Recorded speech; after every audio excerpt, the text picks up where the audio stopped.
Lezi indaba zohora lokuqala sikwethulela zona bukhoma ekomkhulu le-SABC e-Auckland Park eGoli mukeli nazi ezinohlonze emini nje. I do however wish to place on record that Sergeant Nkosi persistently forwarded me names of 2 prospective bidders who were subsequently awarded as part and parcel of this panel. Namhlanje ikhomishana kaMadlanga izwa ubufakazi bukaDareth Mnisi noyisikhulu sezemali kumkhandlu wedolobha waseTshwane esimisiweke emsebenzini kuleli isonto. Umnisi usolwa ngokunindeka einsolweni zokuxambukela ikhishweni kwamathenda. Mr. Mugabe, that you understand the charges against you? Mugabe noyindodana kalowo wabeke ngumengameli waseZimbabwe uRobert Mugabe kanye ke nasola naye Tobias Matonze sebevuma amacala mayelana nesigameko sokudutshulwa kwesisebenzi sasengadini. We work the entire republic anywhere where we are needed. We'll deliver the service. So I'm still available. Umkhuzi wamaphoyisa kwaZulu Natal uLieutenant General Nhlanhla Mkhwanazi sezohola ithimba elizobhekana ke nobugebengu obuhleliwe kuzwelonke. Uthi ke leli ithimba selikhona ePitoli futhi udaba lweBig 5 ilona elizobekwa eqhulwini kuqala. Siema, can he be the hero? Yes, he can! Kunemidlalo yesikhombisa yeBetway Premiership kulempela sonto kanti kwebhekwe ngabomvu iOrlando Pirates izovakashelwa ke amaZulu ukuthi ke iPolokwane City ithola nephezulu neKaizer Chiefs.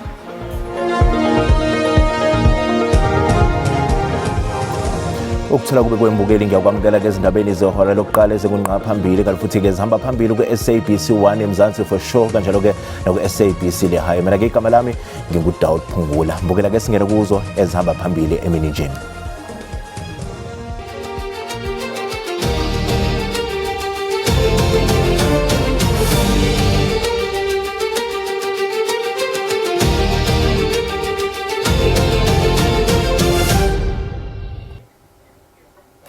Isikhulu esamisiwe emsebenzini esengamela kwihhovisi lezemali kumkhandlu dolobha eTshwane uGareth Mnisi ubizelwe phambi kwekhomishana kaMadlanga namhlanje ngenhloso yokuthi abekolwakhe uhlangothi einsolweni zokudliwa kwezigidi zamarandi ngomkhonyovu weinkontileka zamathenda.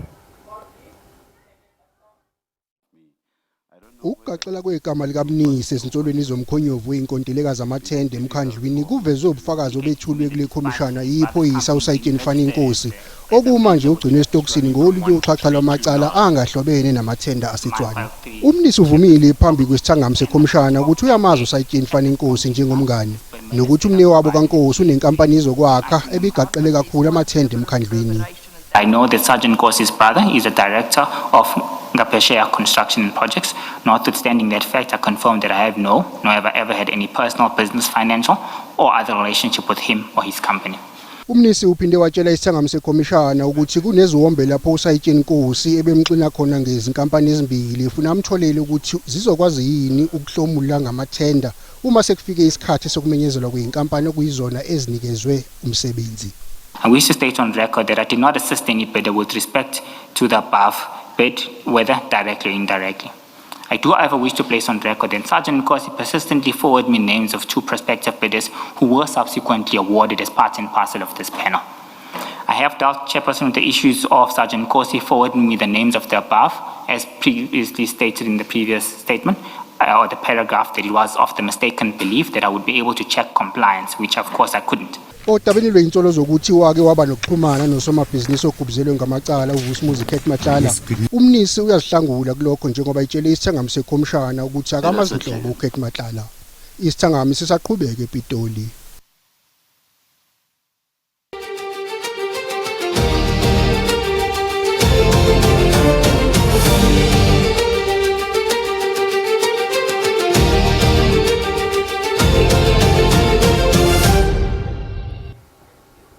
Indodana yowayengumengameli waseZimbabwe uRobert Mugabe uBenjamin Mugabe kanye nasola naye Tobias Matonze bawuvumile kamacala abathweswe wona. uMugabe ke nasola naye bavele enkantolo kamanje eAlexandra namhlanje. uTobias Matonze umsola wesibili wavumile wonke amacala okuhlanganisa lokuzama ukubulala ukutholakala nesibhamu nezinhlamvu ngaphandle kwemvume ukuphazamisa ukusebenza kwengalo yemthetho nokuba kuleli ngokungemthetho. Lokho kulandela isigameko sokudutshulwa kwesisebenzi sasengadini emzini kaMugabe oseHyde Park eGoli ngoNhlolanja kuwo lo nyaka. Count number 1. that this count is leveled against Tobias Madonze, accused number 2. That the accused is guilty of the crime of attempted murder. In that, upon about the 19th of February 2026, in the regional division of Gauteng, the accused did unlawfully and intentionally attempt to kill. Sorry, this is again, sorry to interrupt. Number 2. 2 only. Only, yes. uPhelamayini Mugabe umsola wokuqala estatementeni esifunde ummeli wakhe naye wavumile amacala okukhomba umuntu ngesibhamu ukuba kuleli ngokungemthetho wavuma nokuthi adingiswe abuyiselwe eZimbabwe. Entering, remaining in or departure from the Republic in contravention of Section 49 of the Immigration Act 13 of 2002. I plead guilty to this charge and state further as follows. Ijaji liyaqhubeka nokucubungula lesi sivumelwano njengoba umbuso ubalule ukuthi lesi sigameko sashiya isisulu esimeni esibucayi esibhedlela. Mr. Mugabe, that you understand the charges against you? So, against number 1, it is count 6 and 5 and 6. The pointing and 49.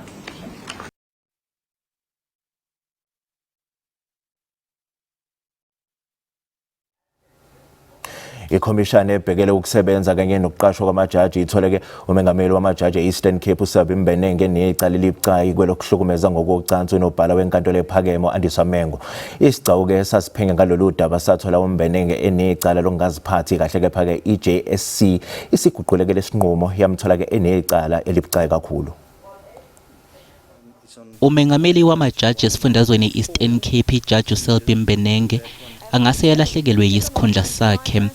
Lokhu kuza ngemuva kokuthi ikhomishana ibhekele ukusebenza kanye nokuqashwa kwamajaji ithole uMbenenge enecala elibucayi lokuhlukumeza ngokocansi unobhala wakhe uAndiswa Mengo.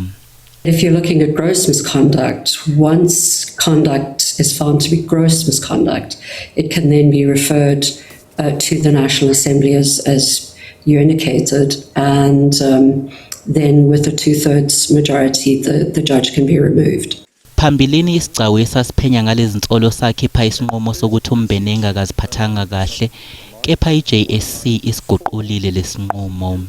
The impact of this decision really recognizes the power that judicial officials hold, and it reinforces the ethical standards and values that are placed upon and obligations of our judicial officials, which are those values of integrity, dignity, and accountability to which we must hold judges to account. If it doesn't lead to impeachment, then we're in a position where we have a judge who would remain in place and none of the remedial action would then be applicable.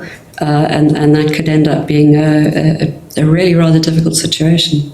Lolu daba manje luzodluliselwa eshamthetho ukuze livotelwe ngenhloso yokuthola ukuthi uMbenenge kumele yini ethoswe icala bese exoshwa njengejaji. Abahlaziyi bezombusazwe kanye nongoti bezomthetho bakholelwa ekutheni ulandelwe ngendlela efanele umthetho kusukela kuqala icala ukuze kufike kugwetshweni kwakhe ngeminyaka emihlanu umholi we-Economic Freedom Fighters uJulius Malema. Judging from the following of the judgment by the court and how the whole proceedings unfolded since the trial started, there is nothing which one can point at to suggest that this trial might have been politically influenced. Ungoti wezamacala obugebengu uthi ngendlela kabona ngayo akukho lapho ungalandelwanga kahle khona umthetho odabeni lokuthethwa kwecala kuze kufike ekukhishweni kwesinqumo sokugweba umholi we-EFF uJulius Malema. Kusenjalo uDokotela Ongama Mdimka ongumhlazi wezombusazwe uthi ukholelwe ekutheni uMalema neqembu lakhe bayidonsela bona amanzi ngomsele ngokwenza amaphutha angahlangene nezombusazwe bese amaqembu abangezwene nawo khona kwezombusazwe asebenzise lawo maphutha. Julius Malema and the EFF have created on several occasions grounds for their opponents, such as groups like AfriForum, to drag them before courts. Omunye umhlazi wezombusazwe uthi uMalema ukusebenzisile ukuba senkingeni kwakhe ngokuthi egcine ethola abantu abaningi abamesekayo nokuyinto yabonakala yenzeka kulowa ke wengamelela kuleli uJacob Zuma ngenkathi ekhalelwa amasongo kaZigonyela mhla ziyisikhombisa kuNtulikazi ngo-2021. We saw from the trial itself, when Julius Malema was put to test, that he was using this moment to kind of catalyze his supporters and actually to settle his ground. Isinqumo senkantolo yamanje kuGombo esimgweba iminyaka emihlanu ejele usazozidlulisela phambili uMalema ukuze sibhekisiswe kahle. Umkhuzi wamaphoyisa kwaZulu Natal uLieutenant General Nhlanhla Mkhwanazi sezohola ithimba elizobhekana ke nobugebengu obuhleliwe kuzwelonke. Uthi ke leli ithimba selikhona ePitoli futhi udaba lweqembu lemgulukude laziwa ngeBig 5 ilona elizobekwe eqhulwini kuqala. Can I give you assurance, Premier, that as you have appointed me in the province together with the National Commissioner, I'm here to deliver the service, and I'll make sure that we continue doing so. Whether I'm doing it full-time in the province or I'm doing it partially from the national office, the tasking the National Commission is giving me is that of making sure that we assist in coordinating the fight against organized crime in the country. So KZN is also affected. So if you see me wearing that hat, it does not necessarily mean that I'm neglecting the province. I might be wearing that hat but focusing on organized crime that's affecting you in the province, Premier. So you're still going to benefit from the work of men and women in blue. And I think we need to always appreciate the fact that it remains a South African police service. So we work the entire republic, anywhere where we are needed, we'll deliver the service. So on behalf of the community that are here, I've seen the representative CPF of the secretary of the CPF, and I want to give assurance, and thank you for being here, and give assurance that from men and women in blue, that will continue delivering the service in the province of KwaZulu-Natal. With the assistance that we're going to get from this lab, we will make sure that we don't leave any case, we don't close any case without finalizing it. So we'll make sure that we deliver the service that is expected from the South African Police Service and the entire law enforcement in the province. Mbukeli sathi qo eyitolo siyabuya ke nezinye izindaba unganyakazi.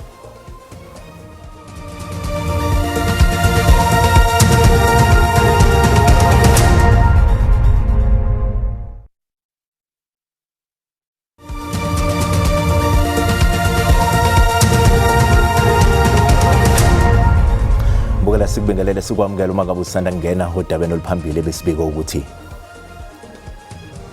namhlanje iCommissioner kaMadlanga izobufakazi bukaGareth Mnisi noyisikhulu sezemali kumkhandlu dolobha waseTshwane esimiswe emsebenzini kuleli sonto. Umnisi usola ngokunindeka einsoleni izokugxambukela ekukhishweni kwamathenda. Mbukela sikhumbuza ukuthi le indaba ziyatholakala ku YouTube na ku SABC Plus ngena kuzo uzicinge ngamagama athi SABC izindaba na kanjani uzozithola ngomjalo bazo. Sedluliselwe inkantolo ephakeme yaseThekwini icala lezelamani uSiyabonga noMalusi Ndimande lokubulala uKeenan aka Forbes nomngani wakhe uDebelo Tibbs Mutswane. Ukwenza kwezinguquko zezomthetho ukuze zihambe ngokusheshsha nangempumelelo, icala labo selihlanganiswe nabanye abasola abahlanu bekuleli cala sebezoliqula ndawonye. Umbuso kulindeleke uveze ubufakazi bezobuchwepheshe, umfanekiso we-CCTV kanye nokwaqoshwa ngomakhalekhukhwini okuhlanganisa abasolwa nokubulawa kuka-aka nomngani wakhe uDebelo Tibbs okwenza ngoNhlolanja onyakeni u-2023. Kuzokhumbuleka ke ukuthi izelamani zakwaNdimande zafaka isicelo sokuba zisuswe ejele eKokstad ziyiswe ejele eWestville. The court rightfully said last time to say it cannot on its own determine on where the accused person can be kept unless there is a testimony or some kind of an evidence from the Correctional Services Department to come and satisfy and put the court into confidence to say if the court is to order that such kind of an order is feasible. Kunyaka owedlule lezalamani zafaka isicelo sebhayili zabuye zasihoxisa. Ngesonto eledlule zaphinde zasilaxaza isicelo sebhayili. One cannot really be able to tell. You remember the issue of bail is a right of the accused person to do that. They can do it any time of the proceedings. But at that stage, I think they had a very huge mountain to climb. The issue of the interest of justice, discharging the onus that rest on them, particularly to put the court into confidence that there are exceptional circumstances that exist. That was a huge mountain for them, given that they were brought back through an extradition process. Izelamani-ke zakwaNdimande zisagcinwe ebhongweni eKokstad. Bonke-ke abasolwa bazovela enkantolo mhla ziyi-19 kuNhlangulana walonyaka. Yesigawu sejaji uBesingabinde siphinga ngobuqotho bomqondisi we-NPA South Gauteng Advocate Andy Chauke usamisiwe. Sichitha-ke isicelo swayo ngomqondisi we-NPA kuzwelonke Advocate Shamila Batohi sokuthi kaxhumane nabameli bakhe ekubeni engaphansi kwesifungo sokwethula ufakazi ngokwethembeka kulesi sigawu. The sitting today will only be for delivering a ruling in the application by Advocate Batohi against Advocate Chauke as the first respondent. Ngozibandlela nyakenye uAdvocate Shamila Batohi ngumqondisi we-NPA kuzwelonke osithatha umhlalaphansi waphekwa ngemibuzo esigcawini esiphenya ngobuqotho bukaChauke maqondana nokhoxiswa kwamacala athile. uBatohi wacela ukuhoxa ukuze ahlinzekwe ngabameli ngaphambi kokuthi aqhubeke nobufakazi bakhe. Kanti lesigcawu sisichithile isicelo sakhe kulokhu. The applicant has participated in the inquiry from its inception until she walked out. She testified notably under oath, solemnly swearing to tell the truth, the violation of which could trigger an offense of perjury. In the view I take of the matter, and to avoid prolixity, it is not necessary to deal with the other issues raised. Order 45. Accordingly, the application is dismissed. This is a unanimous ruling which we hand out. Lesigcawu sizobiza abanye ofakazi ukuzophekwa ngemibuzo ngesonto elizayo. Umholi wamaRoma Catholic emhlabeni uPapa Leo we-18 ubambe umhlangano okhethekile namalungu omphakathi waseBamenda eCameroon njengengxenye yohambo lwakhe lwasezwenikazi eAfrika njengoba eqhubeka nokuphakamisa izwi egameni lokuphikisana nezibhelu zezimpi eziqhubekayo. The masters of war pretend not to know that it takes only a moment to destroy. Yet often, a life is often not enough to rebuild. They turn a blind eye to the fact that billions of dollars are spent on killing, on devastation, yet the resources needed for healing, education, and restoration are nowhere to be found. Those who rob your land of its resources generally invest much of the profit in weapons, thus perpetuating an endless cycle of destabilization and death. It is a world turned upside down, an exploitation of God's creation that must be denounced and rejected by every honest conscience. Umasipala wase-King Sabbath eDalindyebo e-Eastern Cape uphezu kwemizamo yokufaka amakhamera ohlobo lwe-CCTV ngenhloso yokubhekana nenkinga yokucekelwa phansi kwengqalasizinda yogesi. Ukonakalisa kuquka ukuchisa izitishi ezincinci ezifana nezi.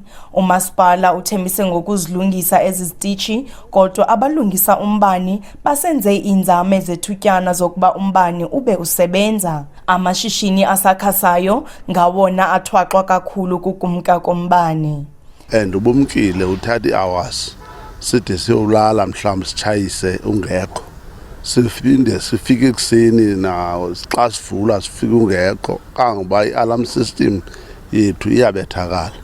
Ibethakaliswa into uba isebenza ngombani ixesha elininzi. Abasemagunyeni bathi umasipala selahlekelwe zizigidi ezingaphaya kwezine kulonyaka uwodwa kukonakaliswa kwezakhiwo zombani. The biggest loss has been around many subs where we are really bleeding because we're sitting at 30 million in terms of losses many subs. Umasipala uqinisa inzame zokukhusela ezakhiwo. A dedicated multi agency task team is in the process of being established to focus specifically on infrastructure-related crimes. In addition to these measures, the municipality is accelerating the installation of CCTV cameras. Kulindeleke ukuba ikhamera zisebenze kwinyanga ezayo. Umasilabela phambili wamukelwe ngenkulu inhlokoma edolobheni langakubo iHope Town eNorthern Cape onqobe kumjaho i2 Oceans uArthur Yankees eKapa kulempela sonto edlule. uArthur Yankees oneminyaka 25 ubudala ukhulele kuleli dolobha laseHope Town. Umphakathi umamukele ngekhulu inhlokoma emva kokuhlabana kwakhe lomjaho eKapa. Bese kungokwesibili uYankees egijima umjaho ofana nalo. I knew I'm gonna win because in training we usually run long runs the same distance but just more elevation in Dalstrom, Mpumalanga, and from 48 kilos we usually do pick up, so the last 8Ks we run. So for me in training we do it, so I knew in race I'm still running with the guys, I knew I would outsprint them the last 8Ks, I would outbeat them. uYankees uncome kakhulu ithimba lakhe labaqeqeshi ngokumseka. I'm the type of person that if you train with me that I'm going to push my limits so that you can actually meet my limits and exceed my limits. So that's how I started realizing that the first week or two we couldn't keep up, and then as we started moving along, practicing together, started working on our programs, adapting them according to how he performed the previous week. That's actually when his performance started improving. uYankees manje usabheka ukugijima imjaho emkhulu phesheya kwezilwandle. Mokele umhlahlo wesimo sezulu uyalandela emva kwekhefu nganyakaza.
Bokele sizibeka lapha besikuphathele zona emini ozakwethu bayeza nezindaba ngolimi lesiNdebele Magamanxa ihora lesihlanu ntambama. Kanti thina sizobuya ke nezinye izindaba ngehora ke lesikhombisa kusihlwa kwamanje sisale kahle.